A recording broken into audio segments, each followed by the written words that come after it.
प्रधानमंत्री नरेंद्र मोदी ने कहा कि बिहार का सुखेत मॉडल स्वच्छ भारत अभियान को नई ताकत दे रहा है। प्रशंसा करते हुए कहा कि यह मॉडल न केवल गांव को प्रदूषण व गंदगी से मुक्त दे रहा है, बल्कि किसानों को रसोई गैस के लिए पैसे के साथ ही जैविक खाद भी मुहैया करा रहा है।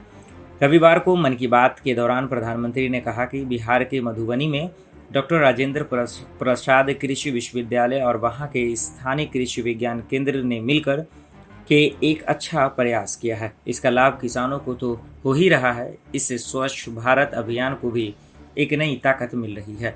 विश्वविद्यालय की इस पहल का नाम है सुखेत मॉडल। प्रधानमंत्री ने यह भी कहा कि सुखेत मॉडल का मकसद है गांवों में प्रदूषण को कम करना। इस मॉडल के तहत गांव के किसानों से गोबर, खेतों व घरों से निकलने वाला अन्य कचरा इकट्ठा किया जाता है और बदले में गांव वालों को रसोई गैस सिलेंडर के लिए पैसे दिए जाते हैं। जो कचरा गांव से एकत्रित होता है उसके निपटाने के लिए वर्मी कंपोस्ट बनाने का भी काम किया जा रहा है। यानी सुखेत मॉडल के 4 लाभ तो सीधे सीधे नजर आते हैं।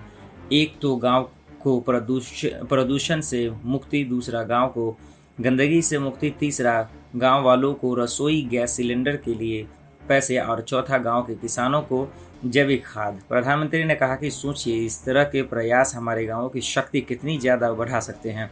यही तो आत्मनिर्भरता का विषय है।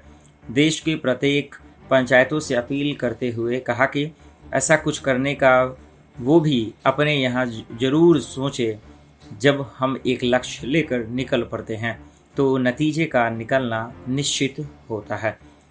अब देखना यही होगा कि पीएम मोदी ने जो भी कुछ अपने मन की बात में कहा है उस पर विपक्ष का कोई प्रतिक्रिया आता है या नहीं।